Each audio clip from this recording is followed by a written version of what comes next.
Question है समांतर plate संधारित्र की धारिता के लिए व्यंजक। समांतर प्लेट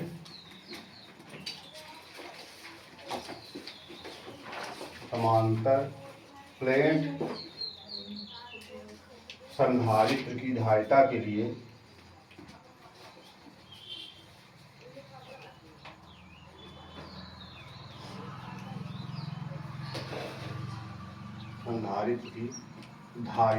व्यंजक।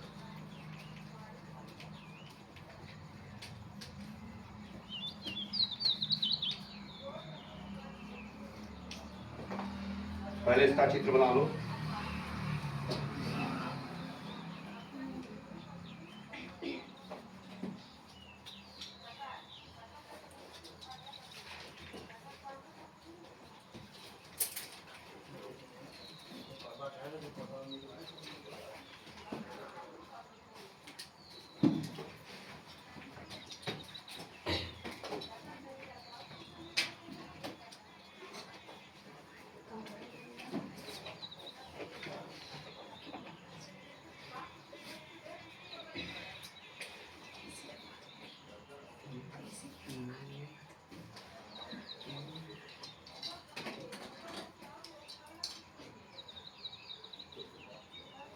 देखो ये समांतर प्लेट संधारित्र के लिए चित्र हो गया है ना। और देखो x और y क्या है, समांतर प्लेट संधारित्र की दो प्लेटें हैं, है ना।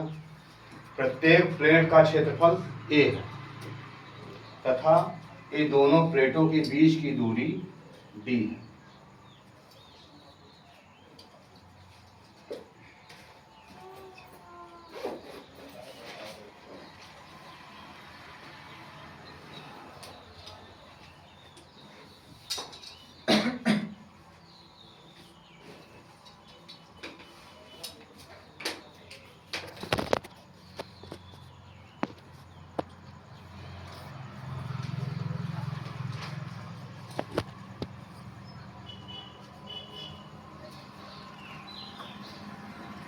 बन गया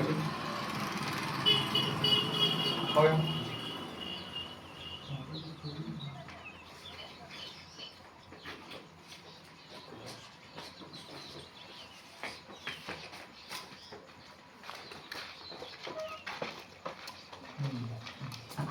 चलिए क्या है ये दोनों प्लेटों के बीच की दूरी है, प्लेट x है प्लेट y है, दोनों प्लेटों के बीच की दूरी d।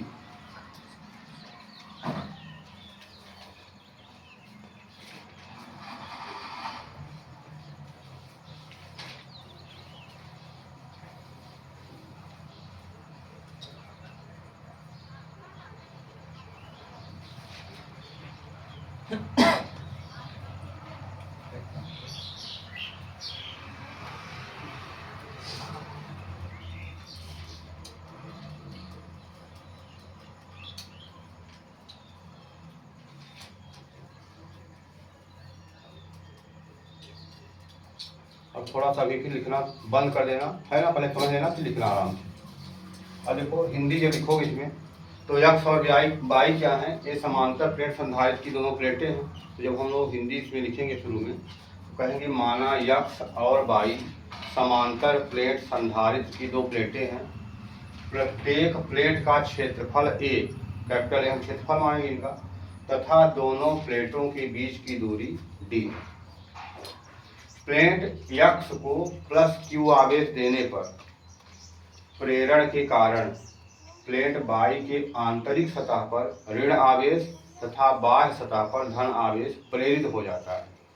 प्लेट y पृथ्वीकृत होने के कारण इसका समस्त धन आवेश पृथ्वी में चला जाता है और केवल ऋण आवेश शेष बचता है। ठीक है, तो चलो हम लोग हिंदी लिखते हैं कि माना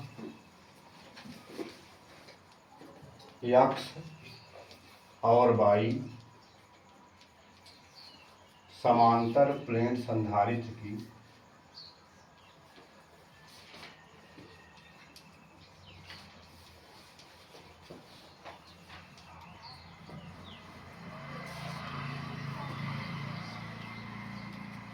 दो प्लेटें हैं।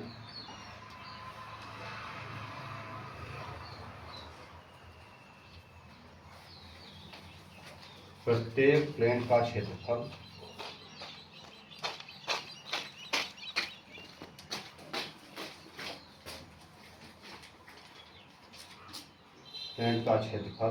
कैपिटल ए तथा दोनों प्लेटों के बीच की दूरी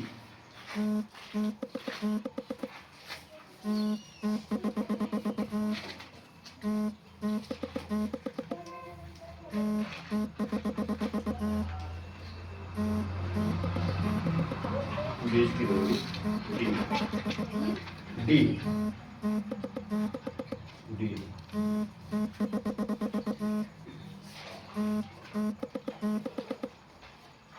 प्लेट यक्स को प्लस क्यू आवेश देने पर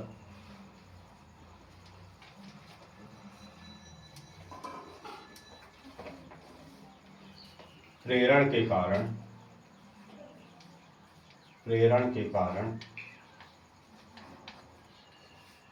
प्लेट बाई के आंतरिक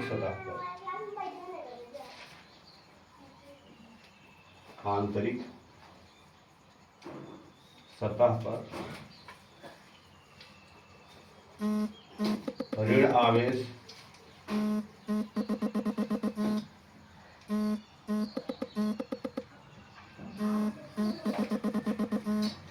तथा बाह्य सतह पर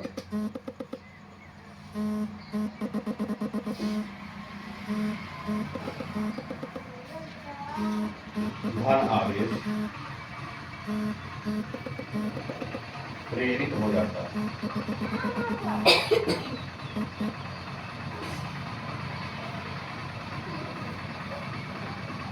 प्लेट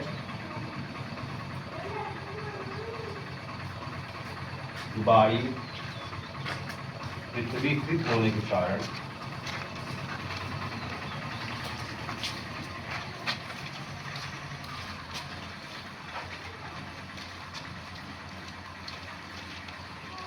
समस्त धन आवेश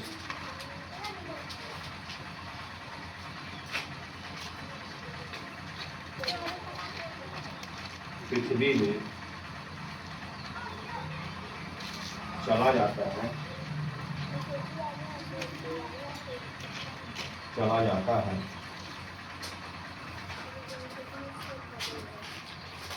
केवल चला जाता है और बाई प्लेट में केवल ऋण आवेश शेष बचता है।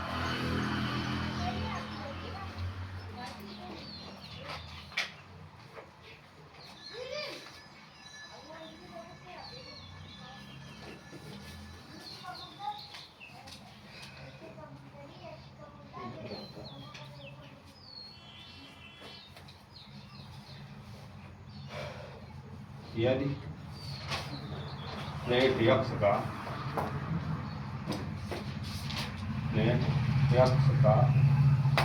पृष्ठ आवेश घनत्व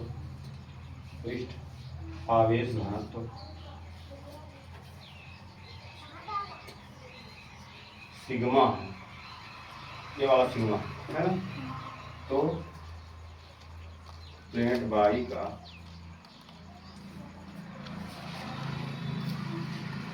का पृष्ठ आवेश घनत्व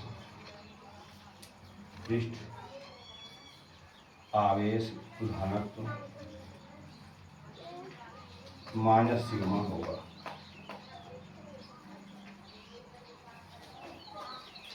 इतना पहले हमको लिखना पड़ेगा, है ना। बस हिंदी, पहले तो हिंदी हो गई, अब हमको इसकी यानी गणित की व्याख्या करना है, व्यंजक निकालना है। तो देखो हम जो इसमें लिखे हैं केवल चित्र देख कर लिख लोगे सब लोग, ठीक है ना। अब देखो लिखा क्या है, चित्र बना लिए। चित्र में क्या दिया है, यक्स और वाई दो प्लेटें हैं, ठीक है। पहले लिखोगे माना यक्स और वाई समांतर प्लेट संधारित्र की दो प्लेटें हैं। प्रत्येक प्लेट का क्षेत्रफल ए, हम कैपिटल ए क्षेत्रफल माने प्रत्येक प्लेट का। क्षेत्रफल यहाँ पे नहीं लिखे हैं, पर प्रत्येक प्लेट का क्षेत्रफल क्या है, कैपिटल ए हमारा, है ना। प्रत्येक प्लेट का क्षेत्रफल कैपिटल ए तथा दोनों प्लेटों के बीच की दूरी डी। ठीक है। प्लेट यक्ष को प्लस क्यू आवेश देने पर प्रेरण के कारण प्लेट बाई के आंतरिक सतह पर ऋण आवेश और बाह्य सतह पर धन आवेश प्रेरित हो जाता है। प्लेट बाई पृथ्वीकृत होने के कारण समस्त धन आवेश पृथ्वी में चला जाता है, ऋण आवेश शेष बचता है। अब देखो, जब इसका समस्त धन आवेश कहाँ चला गया, पृथ्वी में, केवल क्या बचा, ऋण आवेश बचा। तो ऋण आवेश करता क्या है, ऋण आवेश क्या करेगा, इसके आवेश को कम कर देगा। प्लेट यक्ष के आवेश क्या करेगा, कम कर देगा। और जब आवेश का मान कम होता है तो विभव का मान क्या होता है, कम होता है ना। और जब विभव का मान कम होगा तो धारिता का मान क्या होगा, बढ़ेगा कि घटेगा। विभव का मान कम होने पर धारिता का मान हमेशा बढ़ता है ना। फार्मूला होता है C बराबर Q अपान V, है ना। C बराबर फार्मूला होता है, C बराबर होता है Q अपान V, Q अपान V।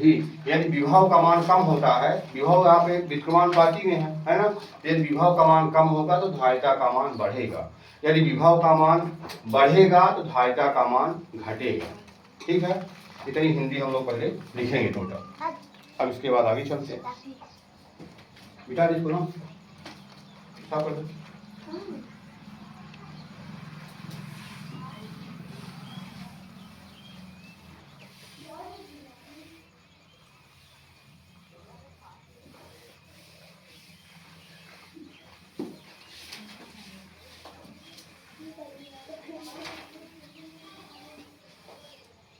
अब देखो थोड़ा सा चित्र में कि प्लेट एक प्लेट कौन सी है, यक्ष है।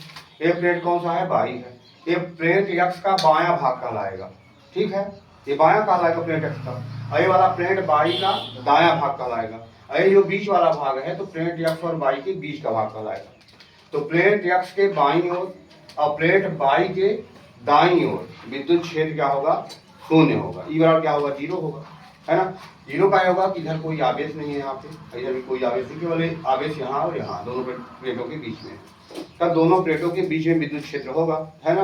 तब लिख लो कि दोनों प्लेटों के बीच विद्युत क्षेत्र ई बराबर, तब दोनों प्लेटों के बीच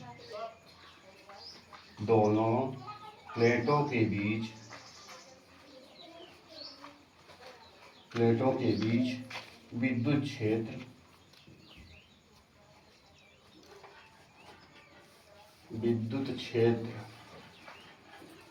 ई बराबर।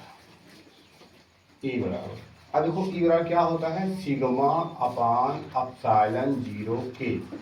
जहाँ सिग्मा क्या है, जहाँ सिग्मा हम लोग बताए हैं क्या है, पृष्ठ आवेश घनत्व, है ना। और पृष्ठ आवेश घनत्व का मतलब होता है कि देखो इस पर टोटल आवेश कितना है, Q है। इसका क्षेत्रफल क्या माने हम लोग, A माने हैं। तो पृष्ठ आवेश घनत्व Q बराबर होता है कुल आवेश बटे प्लेट का क्षेत्रफल, यानी Q अपान A।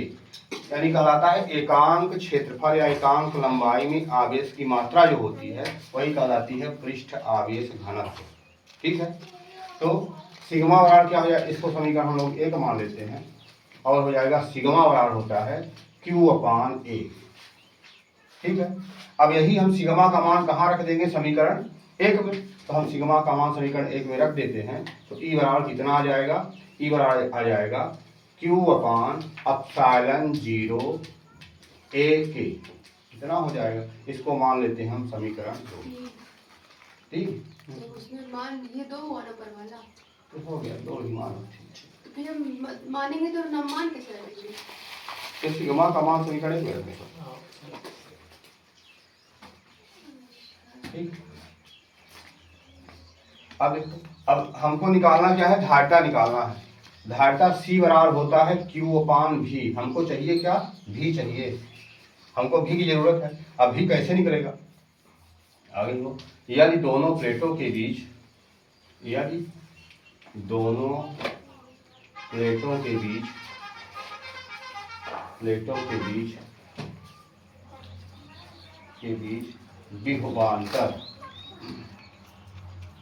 विभवांतर V है। तो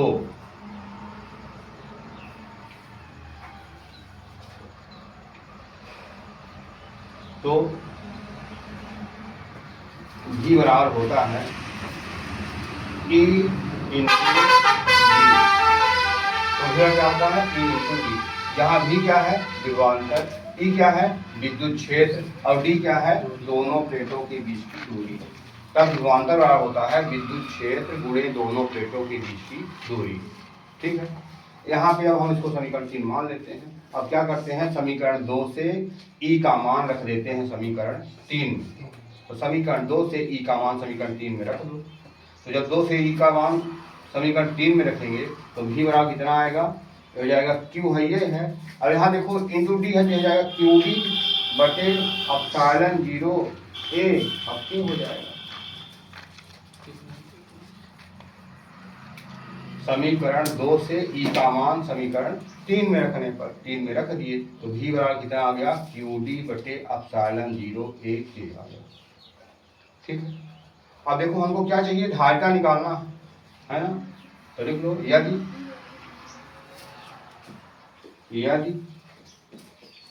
धारिता V बराबर E माइनस डी है, E इंटू डी है। E कहाँ से आया? V बराबर विभवांतर बराबर होता है फार्मूला की विद्युत क्षेत्र गुणे दूरी, या विद्युत क्षेत्र बराबर होता है। अब देखो विद्युत क्षेत्र का दो मात्रक होता है, विद्युत क्षेत्र का मात्रक एक होता है न्यूटन प्रति कूलम पढ़े हैं, एक मात्रक होता है वोल्ट प्रति मीटर, बताए थे हम लोग पीछे पढ़े हैं। विद्युत क्षेत्र और विभवांतर में संबंध, विद्युत क्षेत्र विभवांतर में संबंध हम लोग जो पढ़े थे E बराबर पढ़े थे माइनस dV अपान dr पढ़े थे। dV क्या है विभवांतर, r क्या है दूरी है, यानी E बराबर क्या होता है V बटे R होता है, V बटे R होता है, यानी विद्युत क्षेत्र बराबर क्या होता है विभवांतर बटे क्या होता है दूरी होता है। तो जब यहाँ से विद्युत क्षेत्र बराबर E बराबर V बटे R होता है तो V का मान निकालोगे तो V बराबर कितना आएगा E इंटू R ना आएगा। I क्या है विद्युत क्षेत्र, R क्या है दूरी है, तो यहाँ पे दूरी हम क्या माने हैं D माने हैं, तो दूरी D माने हैं तो E इंटू क्या हो गया D हो गया। ये विद्युत क्षेत्र और विभवांतर में संबंध से आता है। अब विद्युत क्षेत्र विभवांतर में संबंध के लिए फार्मूला पढ़े हो पीछे कि E बराबर पढ़े हो माइनस dV बटे dr पढ़े हो पीछे, तो उस फार्मूले से आता है ये वाला मान आता है, यानी विभवांतर आता है विद्युत क्षेत्र गुणे दूरी। ठीक है, अब देखो सभी फार्मूले हमको सभी व्यंजक में कहीं न कहीं निर्भर करते हैं।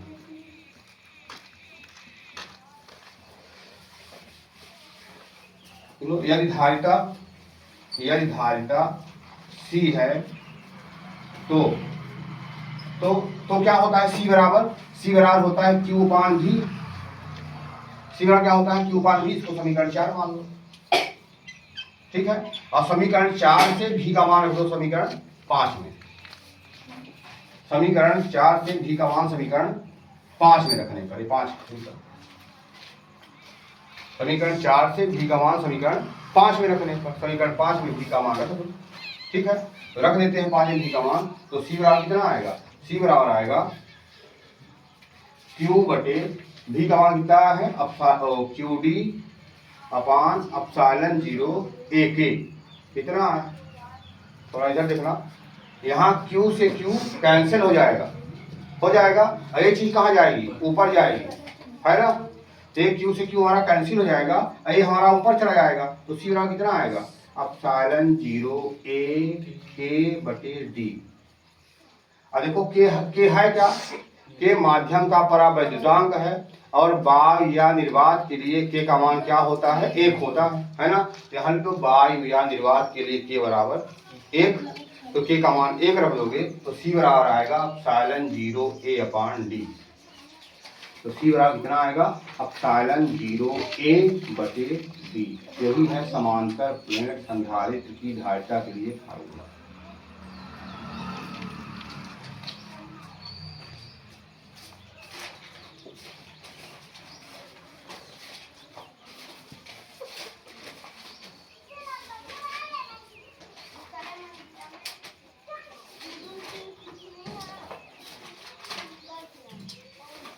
क्या बोल रहे हैं, वायु या निर्वात के लिए K का मान क्या होता है 1 होता है, जब K का मान 1 रख दोगे तो आ जाएगा C बराबर एप्सिलॉन 0 A अपान D।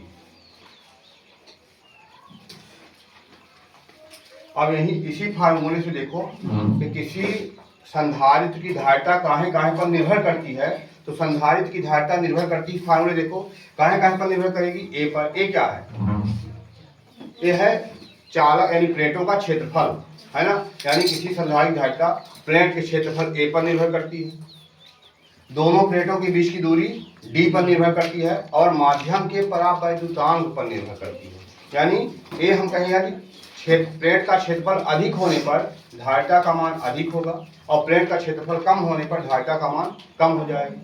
जो दूरी पर निर्भर करती है देखो, यदि दोनों प्लेटों के बीच की दूरी को बढ़ा दिया जाए, दोनों प्लेटों के बीच की दूरी को बढ़ा दिया जाए तो धारिता का मान क्या हो जाएगा, कम हो जाएगा। और यदि दोनों प्लेटों के बीच की दूरी को कम कर दिया जाए तो धारिता का मान बढ़ जाएगा।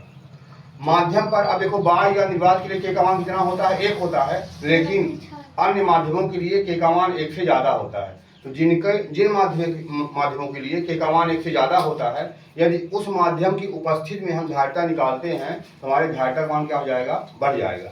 यानी कि माध्यम की उपस्थिति पर धारिता का मान क्या होता है, बढ़ता है ना। तो ये धारिता की निर्भरता हो गई।